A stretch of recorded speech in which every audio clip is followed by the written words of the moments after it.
Coucou les gourmands, voici la recette de ma tarte au citron meringuée préférée, vous savez, celle qui est dérivée de ma recette illustrée. Il s'agit d'une recette toute simple mais riche en citron avec une énorme couche de meringue à la française, pas besoin de se compliquer la vie et vous allez voir ça tout de suite. J'ai pris mon illustration que j'avais mise sur l'iPad pour éviter de tacher mon illustration originale.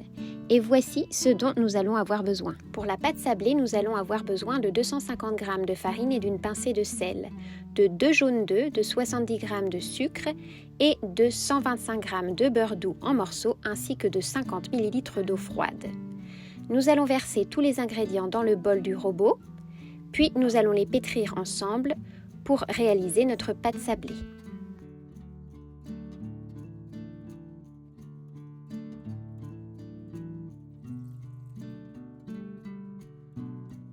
J'utilise le fouet plat du robot pour pétrir ma pâte sablée.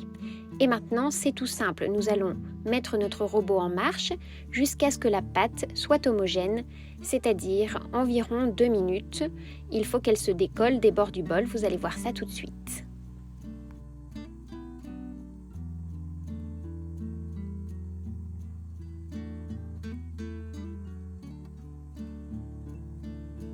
Notre pâte est presque prête. Maintenant, je vais me saisir du moule que je veux utiliser pour cette recette. C'est un moule démontable de 20 cm de diamètre, le même que celui que j'utilise pour faire mes cheesecakes en règle générale. Une fois que notre pâte se décolle des bords du bol, comme ceci, nous allons arrêter notre robot. Et maintenant, vous avez plusieurs options. Vous pouvez, comme moi, la mettre directement dans le moule et l'étaler avec les doigts.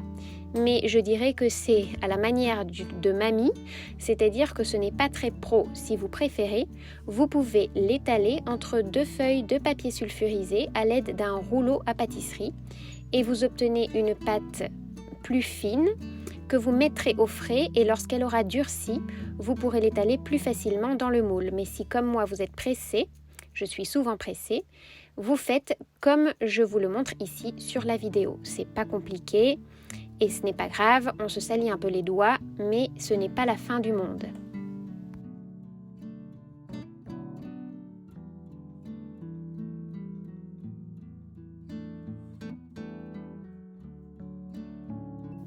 Vous voyez, je travaille la pâte avec les doigts en exerçant une pression dessus et en formant tout d'abord les bords et à la fin, je m'occupe du centre pour obtenir quelque chose dans ce style. Vous pouvez faire comme moi, c'est-à-dire que vous mettez une feuille de papier sulfurisé dessus et vous allez égaliser toute la surface à l'aide du fond d'un verre, comme vous le voyez juste après.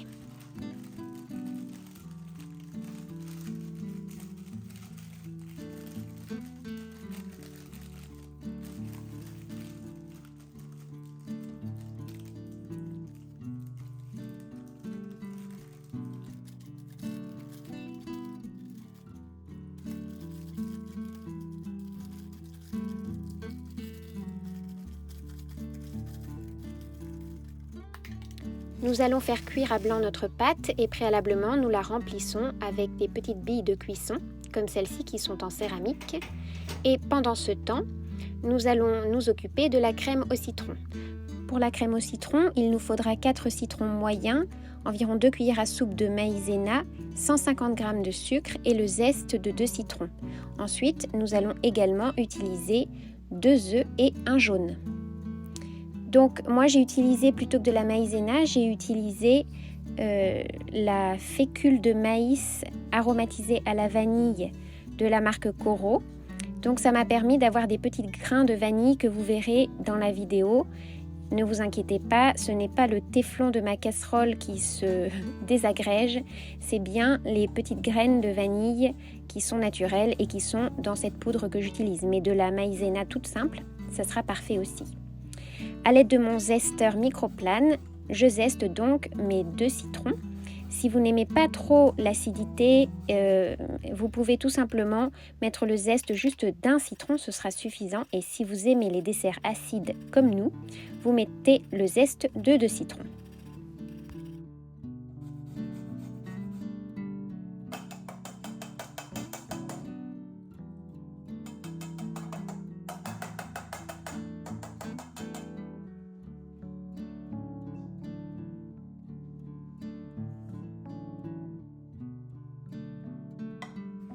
Après, nous allons nous occuper de presser le jus de nos citrons.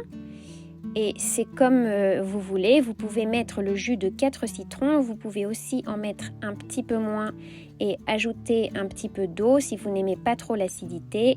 Ou vous pouvez aussi mettre le jus d'une orange ou d'une clémentine, parce que le citron c'est quand même très acide, il faut que vous sachiez que cette tarte aura le goût du citron. Pour récupérer tout le jus, moi je fais comme ça avec la pulpe du citron, je ne sais pas si vous faites pareil. Et donc en fait au final, nous avons obtenu environ 200 ml de jus de citron que je verse donc dans la casserole avec le zeste des 2 citrons. Et après ça, je vais également verser la maïzena, donc ici vanillée avec le sucre, ainsi que les 2 œufs et le jaune. Voici. Et avec mon fouet, je vais fouetter tout cela pour obtenir un mélange homogène avant de le mettre sur le feu. Donc c'est très important. Donc on fouette bien tout ça et c'est là que vous allez voir les petits points noirs qui sont en fait les graines de la gousse de vanille qui sont contenues dans la fécule de maïs de Coro aromatisée à la vanille, qui ne comporte pas de sucre, c'est juste de la fécule de maïs avec de la vanille. Vous voyez les petites taches noires, je me suis dit attention mais qu'est-ce que c'est?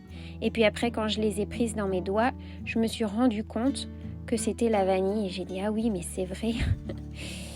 Et donc ensuite on met ça sur le feu, donc à feu doux ou feu moyen sans cesser de fouetter, ne cessez surtout pas de fouetter. Je n'ai pas utilisé de thermomètre de cuisson parce que pour cette crème au citron, c'est un peu comme pour une crème pâtissière. En fait, on fouette et on sent avec le fouet quand elle commence à épaissir et c'est à ce moment-là qu'on va la retirer du feu. Donc on veut obtenir une crème au citron légèrement épaisse, un peu comme une crème pâtissière. Vous voyez, il y a des petites bulles qui vont se former, c'est normal. Et vous allez sentir que ça bouillonne, mais ça dure quelques minutes. Je vous mets ça en plus rapide. Ça dure quand même quelques minutes et surtout, il ne faut pas cesser de fouetter pour éviter que l'œuf ne coagule et que ça accroche au fond.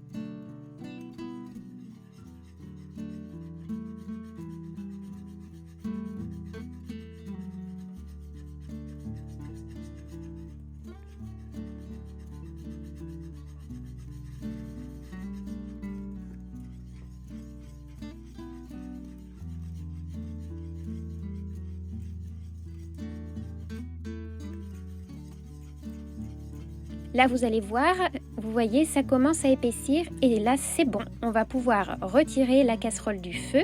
Quand vous voyez que ça a cette texture, on ne veut surtout pas le laisser trop longtemps. Donc, on retire la casserole du feu et on met ça de côté. Et on va fouetter la préparation avec intermittence pendant qu'on s'occupe de la meringue pour éviter qu'une petite croûte ne se forme à la surface. Ce que vous pouvez faire aussi, c'est verser la crème au citron dans un bol et la filmer au contact avec du film alimentaire pour éviter la formation d'une croûte. Mais moi, comme j'allais tout faire dans la foulée, j'ai juste fouetté de temps en temps pour éviter ça.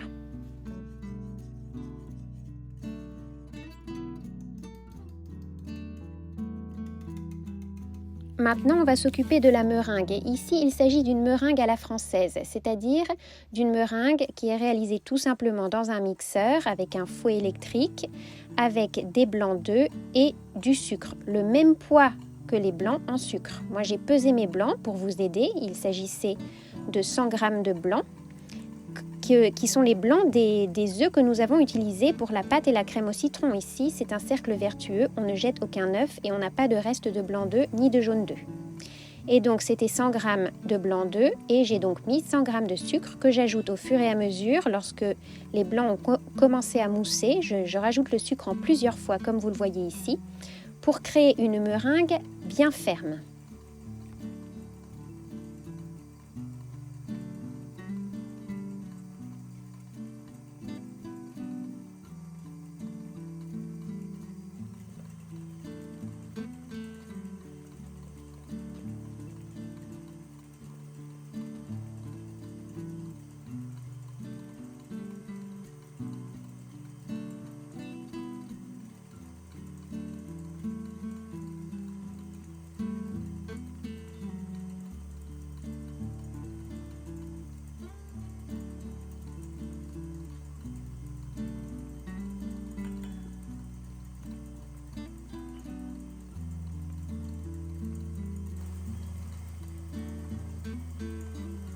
Je vous préviens tout de suite, il faut fouetter pendant plusieurs minutes, presque 5 minutes, voire jusqu'à 10 minutes, pour que votre meringue soit bien ferme et brillante. Et donc pendant ce temps-là, moi j'ai dû sortir ma pâte sablée qui avait fini de cuire à blanc.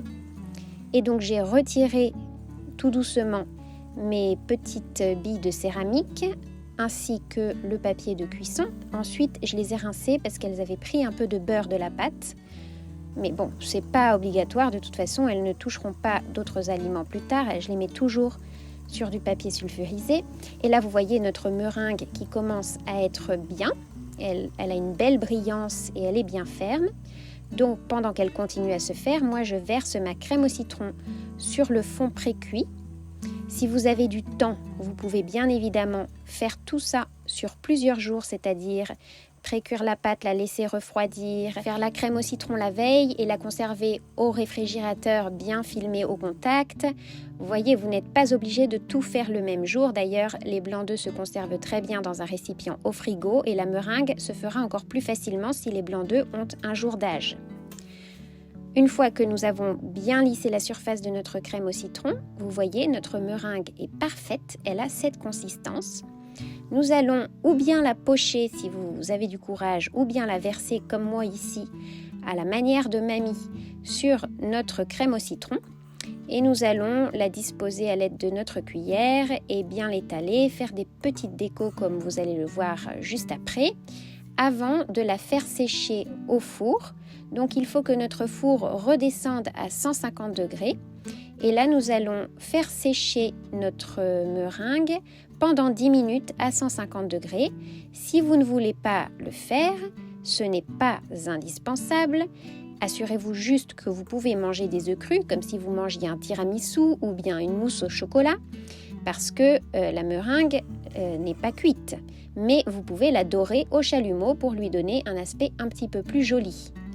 Voilà, c'est tout ce que je voulais vous dire. Donc ensuite, on va mettre ça au four pendant 10 minutes.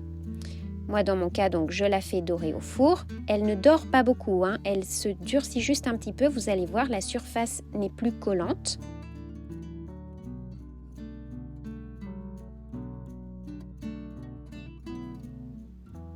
Hop, je les mets au four pendant 10 minutes à 150 degrés et c'est ça qui ressort. Regardez, lorsque je touche la surface de la meringue, elle ne colle plus à mon doigt. Et là, il faut juste que vous laissiez refroidir votre tarte et lorsqu'elle arrive à température ambiante, vous pourrez la déguster et vous faire plaisir. Si jamais vous la faites la veille et que vous voulez la conserver au frigo, il n'y a pas de problème. Mais il est possible que la meringue française, qui a moins de tenue que la meringue à l'italienne, laisse un petit peu de jus parce qu'elle se dissout un petit peu lorsqu'elle refroidit et que vous obteniez comme moi une sorte de petit sirop qui s'écoule. Ce n'est franchement pas grave, pas de panique. Personne ne le remarquera. Moi, mon chéri, il n'a même pas vu. Il n'y a que moi qui suis très perfectionniste qui ai vu ça. Mais ça ne pose aucun problème au niveau du goût. Et surtout, votre meringue est quand même bien épaisse, comme vous le voyez ici. Et il n'y a aucun problème au niveau de la dégustation. Ce n'est vraiment pas du tout dérangeant. Regardez-moi cette tarte au citron. Elle n'est pas merveilleuse. Qu'est-ce qu'on s'est régalé. Je vous remercie de me suivre les gourmands et je vous dis à très vite avec une autre recette. Bisous!